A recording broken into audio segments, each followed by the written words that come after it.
You're listening to a 3CR podcast of independent community radio station 3CR in Melbourne, Australia. Radio MMT respectfully acknowledges the traditional custodians of the land from which we are broadcasting, the Wiradjuri people, and we are broadcasting to the Kulin Nations. Our focus is economics, that is, how stuff is produced and distributed.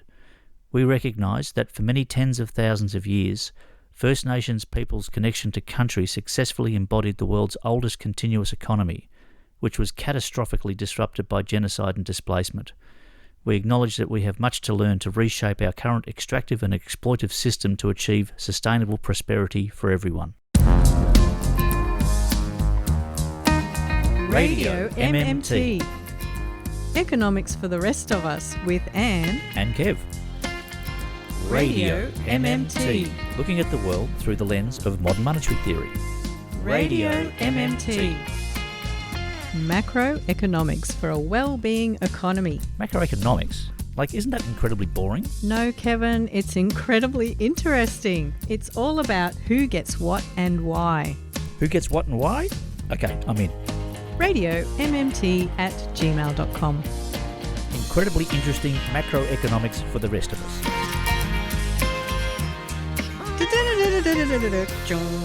Welcome to another episode of Radio MMT. How are you this week, Anne? Hello, Kevin. I'm doing all right. And hello to our lovely listener who I met the other day, Kevin. You met in person. Larry or Larissa, or was it somebody else? I was so disappointed it wasn't Larry. No offence to that lovely person I met.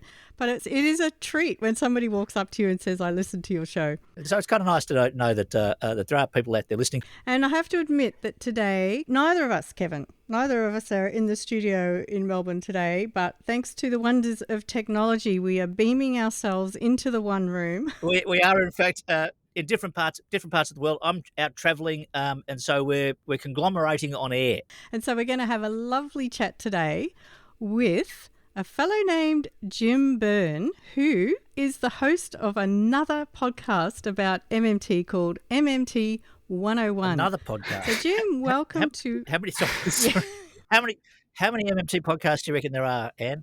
Are you feeling a bit competitive now, Kevin? No. I'm just a bit oblivious to because it seems that there's MMT podcasts springing up everywhere, all over the world. Yeah. Which is what we're trying to achieve. And so this Jim Byrne fellow, where's he come from? Well, let's ask him. Jim, hello. Hello. I'm very happy to be here. Thanks for inviting me on. I'll just say about the podcast, it only comes out maybe once a month. Most of the time I'm actually writing about MMT rather than doing the podcast. And I will mention too that your writing, I believe, is on a Substack. So it's MMT101 on Substack. Yeah, that's right. But it's a weekly post about MMT, whatever particular topic I come up with each week. And you have also recently launched an online course for beginners called MMT101. The what, why and how of MMT. Yeah, that's right. So I'll link to all of those in the show notes. But my first question for you, Jim, apart from that lovely accent, which I have to say sounds a little bit Scottish to me. Yeah, that's correct. Yeah, I'm from Scotland. I've got to ask you, Jim, as one podcaster to another, or as one content creator to another, did you have any reservations about using MMT in the name of what you're doing? Because here at Radio MMT, I have had people say to me, you use the MMT word and that kind of silos you into the sort of the economic nutters category. I probably didn't even think about that, to be honest with you, and I didn't worry about it because I'm a big fan of what's called niching. I wanted to be a niche. You've got marketing skills by the sounds of it. Well, I've been running my own business for the last 20 odd years, which was all about accessible web design, which is making sure that disabled people get access to digital content, accessibility auditing for websites and things like that. So when I started my business way back in 2002 or 2003, it was a deliberate policy to really kind of narrow down what I was going to do. Oh, Kevin, we're niche. I didn't know that. Did you know we're niche? I figured we were niche because that was the reason that when we walk down the street, only one people know who we are. We're very niche. I mean, I guess the thing is, you don't know just how or when MMT might strike the news or people's imagination or interest. Hopefully it will. What I'm interested with what you're doing, Jim, and I've been applying myself to this same thing just recently, is trying to describe MMT in a way that is not for academics, but just for ordinary people. And you're not the first. We're not the first. There's been a few people who've tried this, and I think it's good that people do keep on trying it, because there's no point in having all this academic theory if nobody can understand what you're saying. Yeah, I would absolutely agree with that. I mean, I think there's lots of people that are always wondering why things are happening the way they are happening, but they're not employed as economists, and they're certainly not academics necessarily, but they have a thirst to know how things work. And obviously the economy is such a huge thing in all of our lives, and the media is pouring out stuff which the three of us wouldn't agree with. So at the point where MMT is, there's still a whole lot of people out there that could be interested in this if it's made accessible to them. So you need to have an on-ramp, essentially, which is what you're doing, and is which I'm trying to do. So my kind of approach to it, which is also to do with how I think MMT might grow as a discipline. I don't think it will grow because current economists will suddenly decide that they're interested in it, or academics will suddenly decide that they're interested in it. I think it will only grow from the bottom up. And I have a very kind of simplified view of that model of how it might grow, which is to compare it to any kind of hobby type. So, I don't know, cutlery or teacups or the sorts of things that people get really incredibly enthusiastic about, and communities form around. All of these things at various points in their history explode into the media, and they start making programs about them. So at some point, it kind of becomes fashionable. People start talking about it. And then that's a kind of basis for it spreading. I don't think we're there yet, you know. I personally don't think you can have too many sources of information about MMT, only because our formal education institutions do not include MMT as part of their curricula.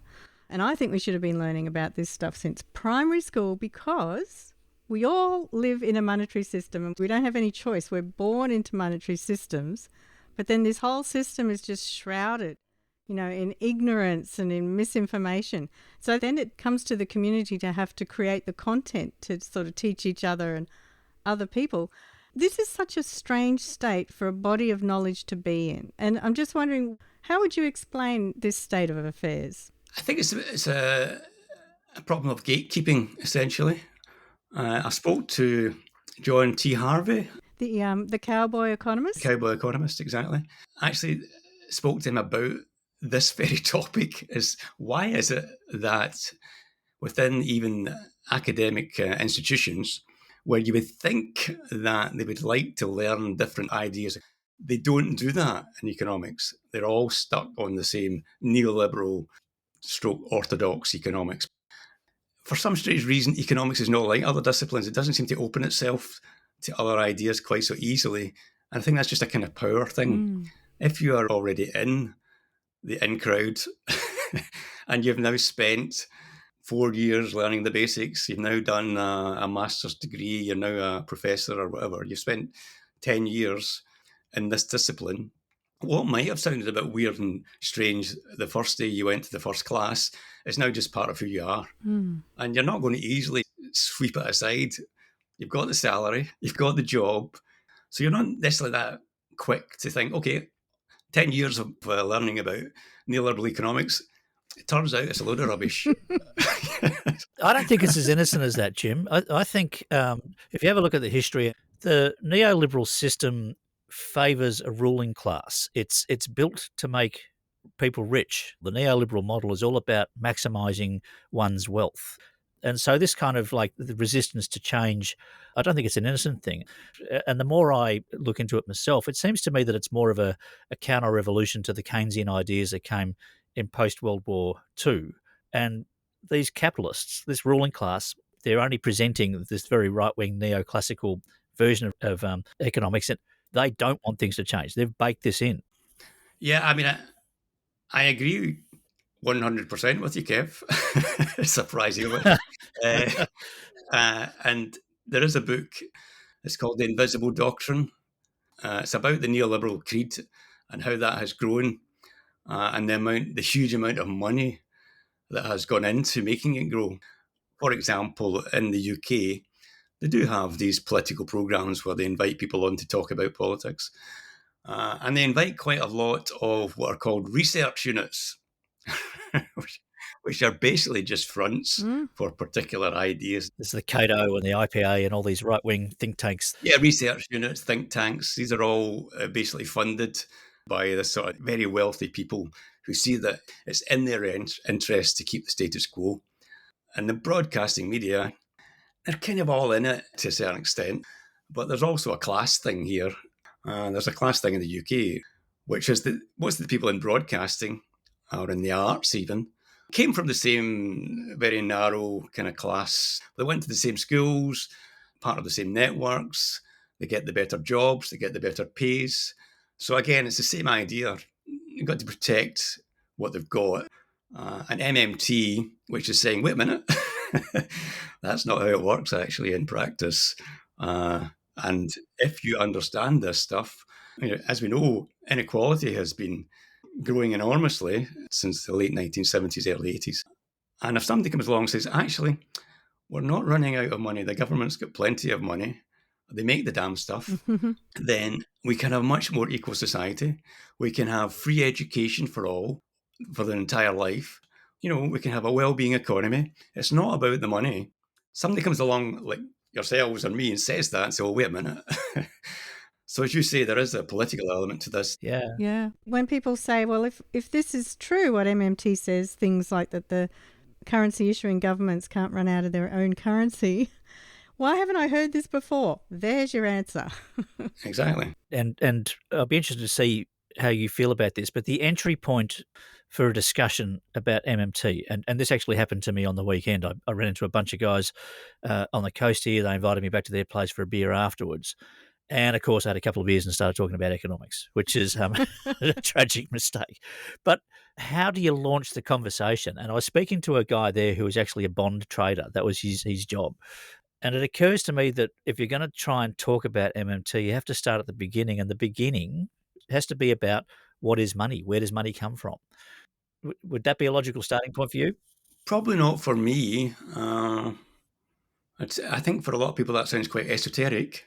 Strangely enough, despite the fact you're in a pub and you're paying for your beer with money, yeah, I think a lot of people would still find it quite hard to get their head around it because they think they know where money comes from. It comes from their employer.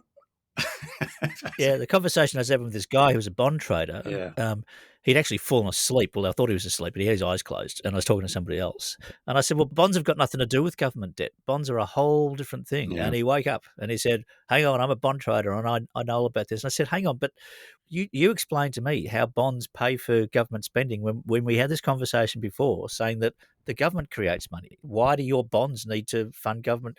And I said, look, I understand that you've been doing this for decades, and I'm not trying to say that I know anything near as much about bond trading as you do. All I was trying to explain to him was that bonds have got nothing to do with government debt because the government creates its own currency. And his reply was, all I know is my bond trading part of it. I don't really understand the origins of money. And I said, well, this is the problem. Nothing came of the conversation, but they were kind of interested. No, it's interesting you say that because I'm actually going to speak to a bond trader in one of my podcasts. And one of the things I'm interested about people who are kind of working at the sort of coalface of finance is that I would expect that they know how it works. And strangely enough, that is not always the case. I mean, if you've read Warren Mosler's book, where he describes going to Italy, who looked like they, as a country, were going to go bankrupt. In his head, he's saying, that's not possible. Yeah. Italy make their own currency. So he's thinking... That was before the euro. Yeah, that's exactly it. Yeah, so his firm thought, well, we can make a killing from this because clearly Italy's not going to go bankrupt.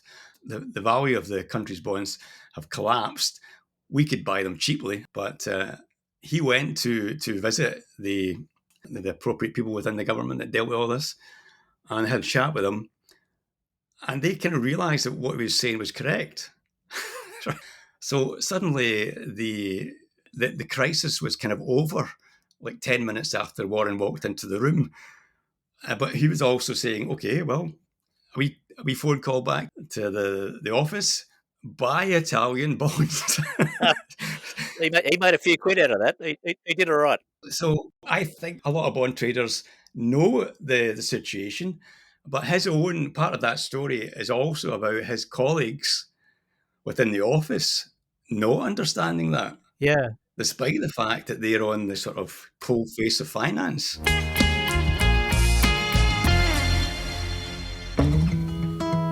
You're listening to 3CR 855 AM on digital and on the internet, www.3cr.org.au. Jim, I got a sense when you mentioned equity earlier about what's inspiring you to be so prolific in creating all this MMT content. But is there anything more to the Jim Byrne MMT story? I suppose I'm 63, so there comes a point in your life when you think, okay, I'm not going to continue doing things that I'm not that enjoying. Mm-hmm. So I enjoy learning about MMT, and I enjoy kind of teaching, talking to people about it. The other thing I would say is that I've always been interested in equality. I spent, the last 20 odd years trying to make sure that disabled people get their equal access to resources and to services, etc. And I've always been interested in politics. Way back when I was a teenager, I was a member of the Labour Party. You wouldn't recognise it from the Labour Party today. So that's all in the mix. And I like making things. And I'm a musician, so I spent a long time being a songwriter and a performer. On my own course, all the music you will find in the course that I wrote and recorded and played, and anything that you hear on there that happens to be music. Okay. Yeah, so I mean, I grew up in a kind of working class town, quite a poor area. So you see a lot of people struggling. I think there's really no need for this. I'm not saying back then I understood anything about economics. I didn't. But you can see that things were not right, and there's a lot of inequality. And if you have a sense of fairness and you have a social conscience, then the economy that you're involved in is how you describe it. It's like you see these unnecessary inequalities, and you start to wonder, well, how does this happen? Why is it like this? Exactly. I mean, we are wasting people's talents. If you're not educating people, which unfortunately in a lot of countries, you need to have money to get an education. Yeah. If you're not making the best of people's skills and talents, you're not making the best of your country and your economy. It's kind of counterproductive. Inequality and poverty is all counterproductive. We could be funding universal education. Absolutely should be. I mean, I live in Scotland, and luckily for us, we have now got a devolved government. I'm not happy with that. I want independence. But our devolved government believes that everybody should have free further education. Oh, that's good. Down the road in England, they don't have that. Yeah. So free education for all is something that I have been a product of. I went to university from quite a working class area. A lot of people weren't that lucky. Back then, we didn't have free. It wasn't the same. I got a grant, so that was good. We had free university education for quite some time, but we gave it away, Jim, for some strange reason. The Labor government brought it in, and then the Labor government said we had to start paying for it for some unknown reason. Well, again, that could be a political decision, of course, because the higher your education level, the more left-wing you tend to move. The lower your education level, the more right-wing you tend to move. So it could be a deliberate policy not to educate the population. I'm not saying it is. But it could be a tactic. It's a useful coincidence for some people. It could be a useful coincidence, yeah.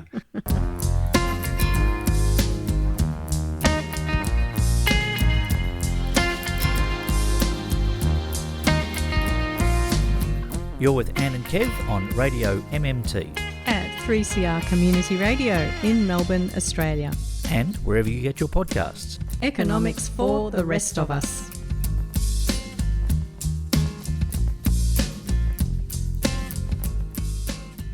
Well, as he mentioned, Jim Byrne is also a musician.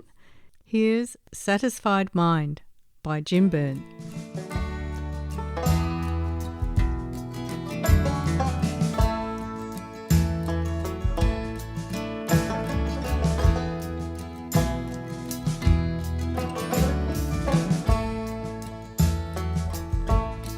How many times have you heard someone say, if I had his money, I'd do things my way. But little do they know that it's so hard to find one rich man in 10 with a satisfied mind.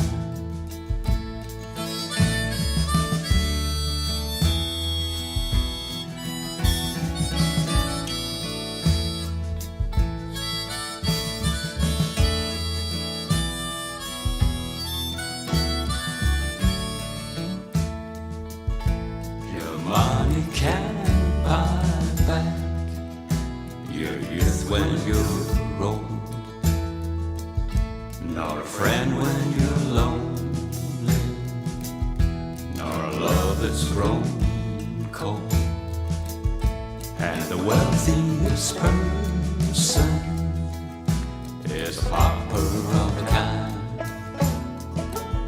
when compared to the man with a satisfied mind.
Someone say,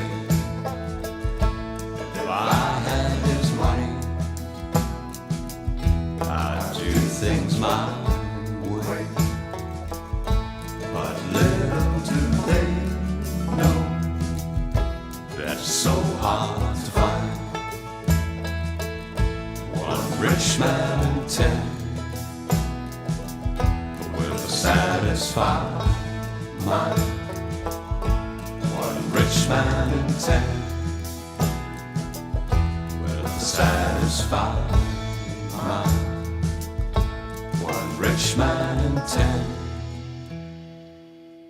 with a satisfied mind.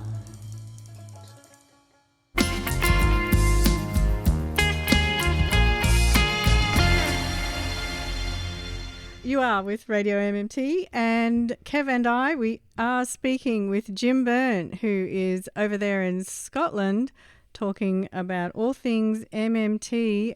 You just mentioned the issue of Scotland wanting independence, which I've heard a bit of talk about.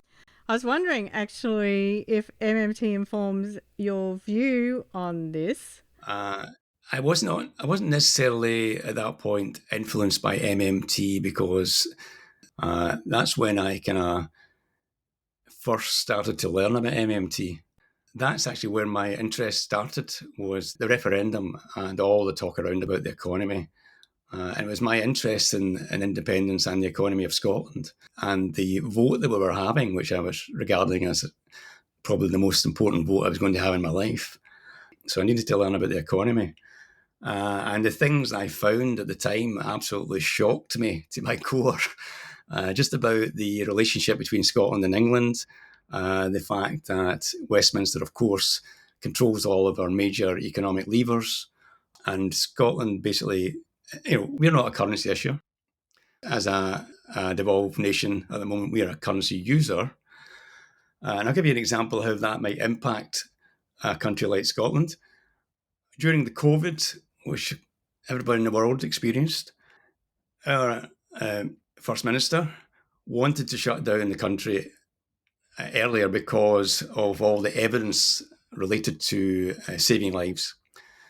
We were not allowed to do that, of course, because we don't control the purse. In order to shut down the country, you've got to then provide support for all the businesses. And Westminster decided they didn't want to do that. They would only allow us to do it when they decide. There has been some research done into that. I can't remember the figures, but quite a lot of people lost their lives as a result of that particular decision. Westminster really doesn't care a jot about Scotland because, of course, Westminster is totally dominated by English MPs, and quite rightly they are interested in their own priorities. It kind of demonstrates where we are as a nation. We don't have the power to do the things we want to do. In Scotland, people pay taxes like they do everywhere else. But I think it was something like 66 of that. Those taxes are held back by Westminster. So Scotland gets a portion of what they pay to run the country, something like 30-odd%. And to me, discovering these things for the first time, I just found it incredibly shocking. Yeah, that's a pretty horrible funding formula. So effectively, Scotland is a little bit like, say, Queensland or New South Wales in Australia, where they're not currency issuers. So they are governments that have to either borrow or tax in order to spend. Yeah, exactly. And so that's what we call not having monetary sovereignty. Exactly. Scotland doesn't have monetary sovereignty. And yet, in my in-depth research on Wikipedia, I did notice that when the UK left the European Union, a majority of voters in Scotland actually voted to remain in the EU. Yeah, that's correct. Every single area of Scotland voted against leaving the EU. We know there was no area in Scotland that voted for it, yet we got yanked out of the EU. So if you're understanding, say, that, as you say, Westminster is controlling the purse, why would you want to be part of the European Union where also you would not have monetary sovereignty? No, you're absolutely right. I mean, I didn't know anything about that back then. I didn't know enough to be able to say what you've just said. However, that is not the full picture, of course, because we are already, as a nation, in the same situation with the UK. But we're in a worse situation with the UK. Mm-hmm. Although I'm not saying that we want to have our currency sovereignty taken away from us in order to be in the EU. However, in the situation we were in, Scotland got a lot from being in the European Union, including a lot of financial help. And the actual kind of cultural approach to things, Scotland is much more aligned with the EU than it is with England as a country. So there's lots of connections between Scotland and Europe, lots of cultural things that we can relate to and they can relate to with us. So it's not just about the money. We aren't sort of saying, all right, okay, the EU and the UK are equivalent when it comes to money and sovereignty. They're not. The UK is definitely a worse situation to be in. The other thing with Brexit was that the impression that I got, it was quite an anti-immigration push by the right. Yeah, exactly. So I can understand that a movement that's being led by right-wing, racists is something that the Scots mightn't particularly embrace. Yeah. If I had been, up on the MMT stuff during the referendum, perhaps I would be saying some of these things as part of the story. But that does not mean that I would necessarily vote for Brexit. Even knowing these things, I wouldn't necessarily do that. Interesting. I think it's good to have partners, the kind of Nordic countries, which are, again, very close to Scotland and have similar attitudes and similar culture in all sorts of ways. We need partners. But that does not necessarily mean we need to have the euro. Okay. Part of the propaganda about the euro in Scotland is people say, oh, well, you would have to have the euro, which is not the case. Did the UK have the euro? No. No. Was the UK in the European Union? Yes. There are many, many countries that are in the European Union and do not use the euro. Right. There is no rule other than a kind of a promise, which is an empty promise, that you will eventually, when everybody knows that they're never going to do that. So we can't necessarily argue that this is about taking on somebody else's currency. That is not the argument necessarily. There's lots of other levels of argument and reasons that you might want to have partners, economic partners and political partners. I mean, look at all the wars that are going on at the moment. Do we want to be standing alone as an independent country? No, we want to have lots of partners. And that's part of that thinking.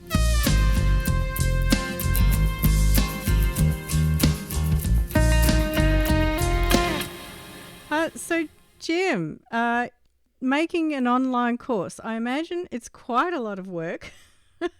Yeah, there's 9 hours of video on the course. Some of those are interviews. I was wanting to make sure that it wasn't just another academic dry course about economics. So if you've had a look at any of the course, you'll see that it's quite relaxed. There's quite a lot of stuff to look at, and I try to avoid as much jargon as possible. So who is your audience? Well, I suppose the audience is people who are interested in economics but are not necessarily academics. And they definitely won't find out about it from the media, or from the economists that are on the television or on the radio or in the newspapers. They won't find out about it from that.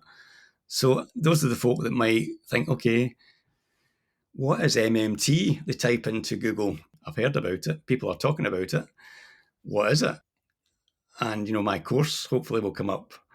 So if they're interested in it, they'll come across my course. So it's kind of beginners, and even folk that have got some sense of what MMT is, I think would get a lot from the course. Some of the subjects, you could say, are advanced subjects, but I'm trying to put them across in a way that is understandable without masses of jargon. I mean, I talk about sovereignty at one point, and everybody's got their own definition of what they think that word means. So look at things like food sovereignty, I look at obviously financial sovereignty, personal sovereignty. There's lots of different ways of using that word. It's just really about power over something.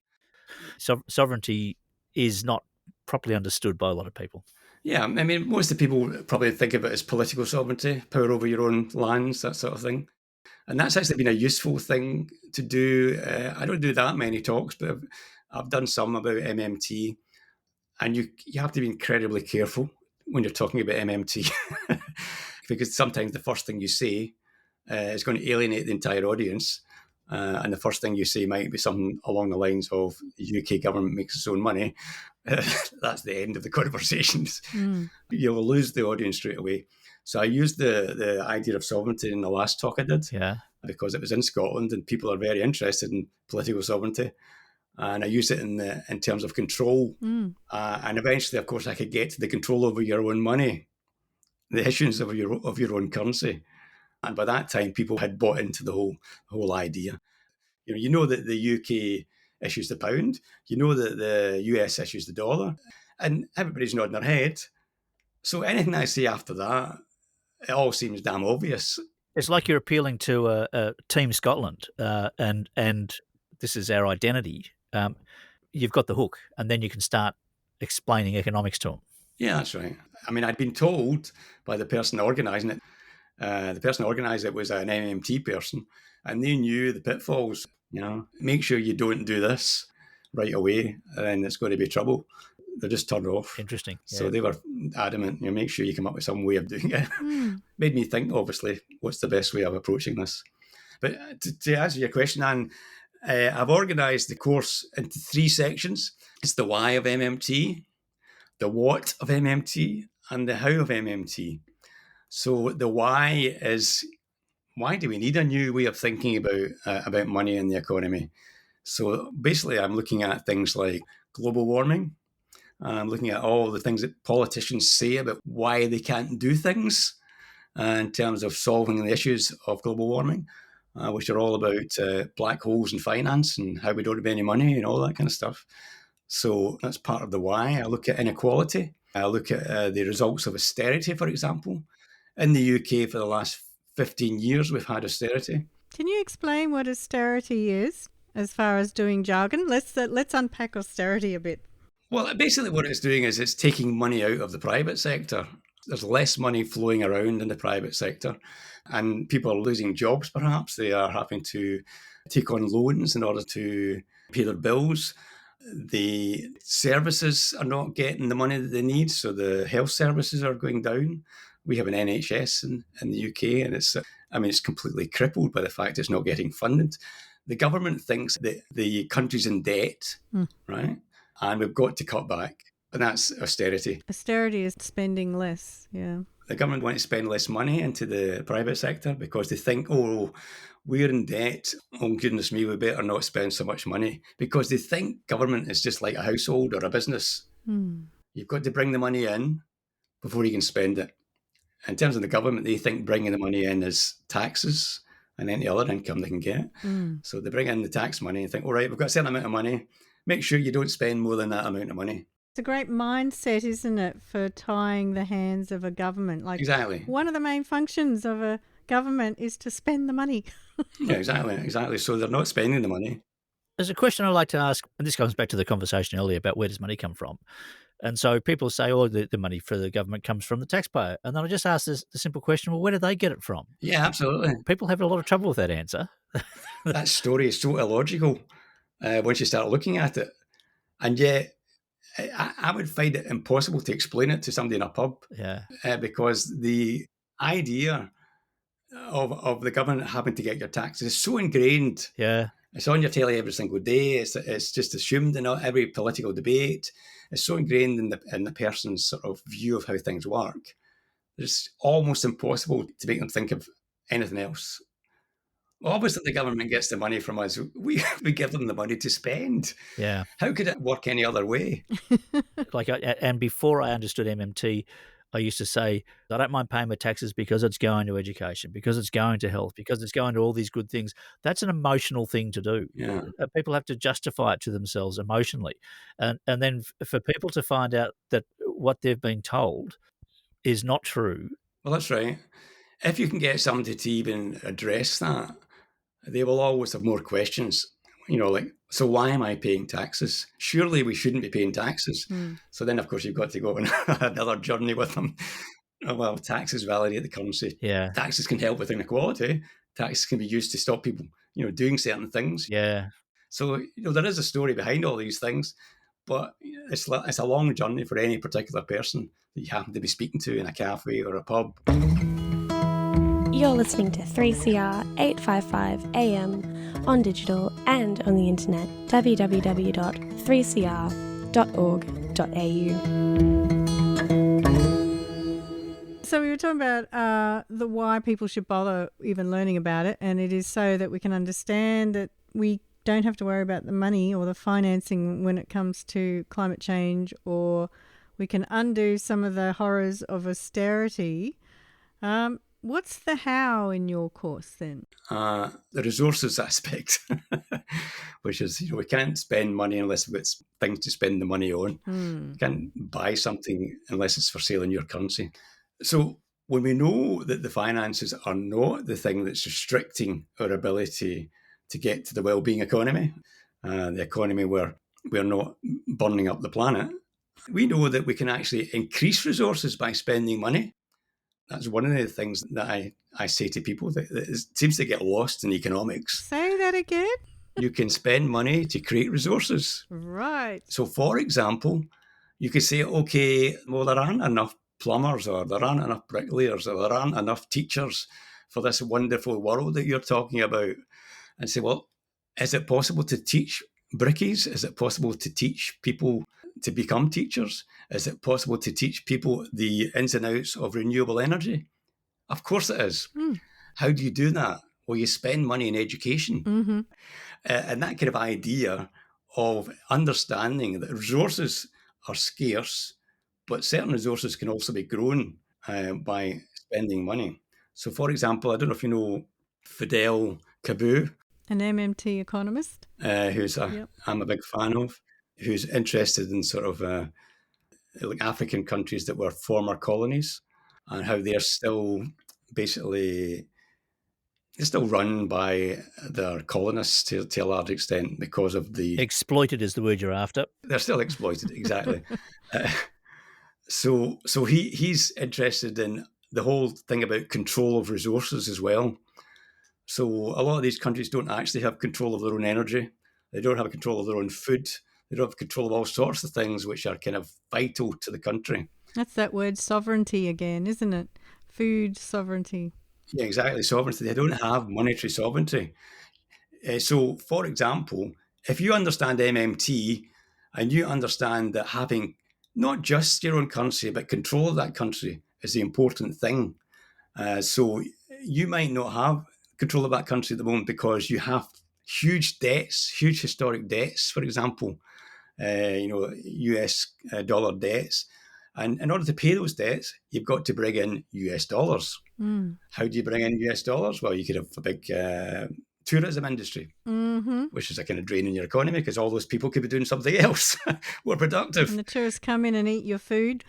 Yeah, so Fidel will look at that and say, okay, if the reason you've got these huge debts is because you're buying in energy from another country, it's time you started developing your own energy resources.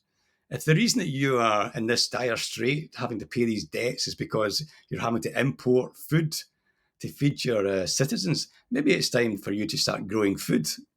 How do we do that? Well, we invest in the things that are vital to the country. We invest in our own renewable energy. We invest in our own food. I mean, the other huge thing in this is knowledge. The reason that these countries have to buy in technology and knowledge is because they don't have an education system that produces folk that understand how to make things like computers or whatever. You'll find that a lot of the time that the countries that are apparently making computers are actually only assembling them. All the knowledge is coming from somewhere else. So all of these things, you could say, okay, we're going to put our own currency into that. We can now educate our population. We're going to put our own currency into making sure we've got our own energy. We're going to put our own currency into making sure we've got our own food so that we can work towards having financial sovereignty. I sometimes wonder if China was listening to some MMT economists whispering in their ear, because they seem to have gone down this path. That's right. They did it, and they probably did it. They weren't that worried about people's ownership of IP, for instance, or for somebody from China listening. I'm not saying that, don't worry. I'm not an enemy of people. I'm a fan of China. Yeah, so you're right. Yeah. They have built their own infrastructure. They have spent money to build their own infrastructure. And that's another area where you want to spend your money in. So understanding MMT empowers you to understand what's happening and gives you solutions.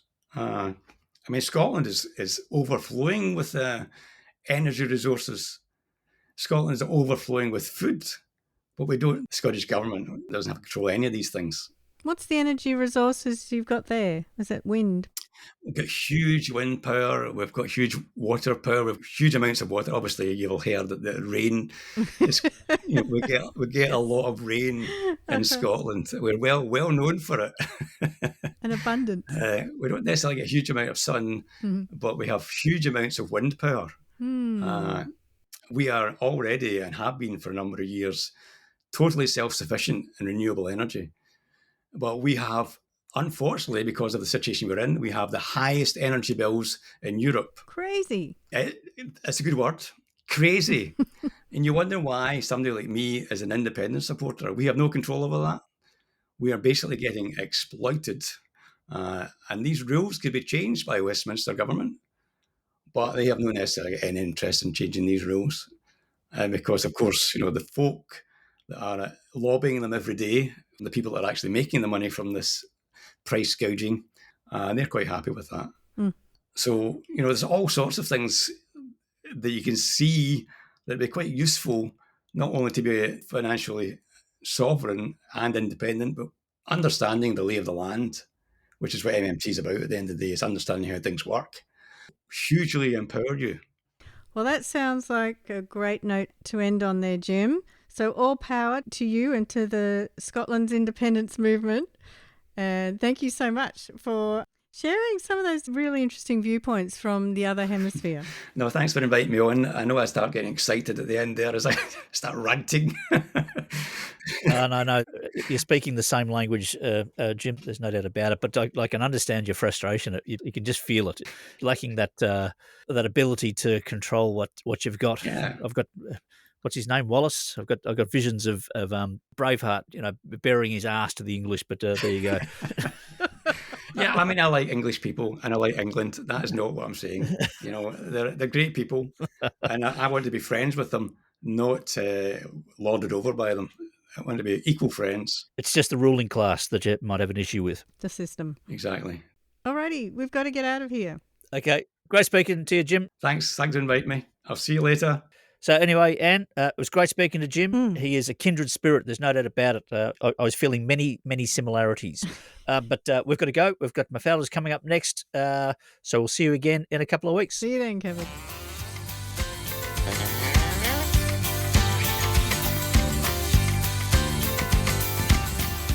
You've been listening to Radio MMT with Anne and Kev.